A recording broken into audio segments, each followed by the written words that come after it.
Bir də ki, bir başqa bir məsələyə toxunum. Hətta o penalti olsaydı belə, bayaq Rəşad az qala sörtülü də olsa toxundu, fikirləşirlər ki, hansısa bir, indi gəl açıq etiraf eləyək də, qeyri bir futbol ölkəsinin komandası gəlib dahilər, nəhənglərlə bir sırada buna yol vermək olmaz.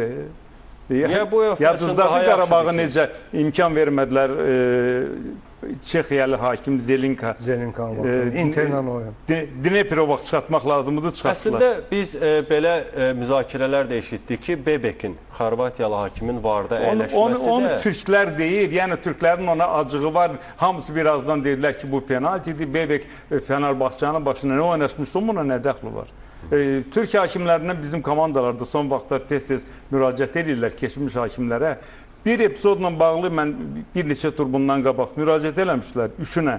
Hərəsi bir müxtəlif fikirlər söyləmişlər. Ümumiyyətlə, mənə elə gəlir ki, Türkiyədə, Türkiyə hakimləri ilə bu barədə danışmaq lazımdır. Bu günlər bir açıqlama Türkiyə hakimlər oyun, mərz kontorlarına oyun qoyurlar, geniş bir açıqlama getdi və araşdırma başlayıb. Yəni, ümumiyyətlə, mən deyirdim, Türkiyə futbolunda bir dırnaq arası bazar hökmü sürür, bazar mühiti hökmü sürür və bu günləri özləri etiraf elədilər ki, son 5 ildə 10 mindən artıq oyuna pul qoyulmuş olub.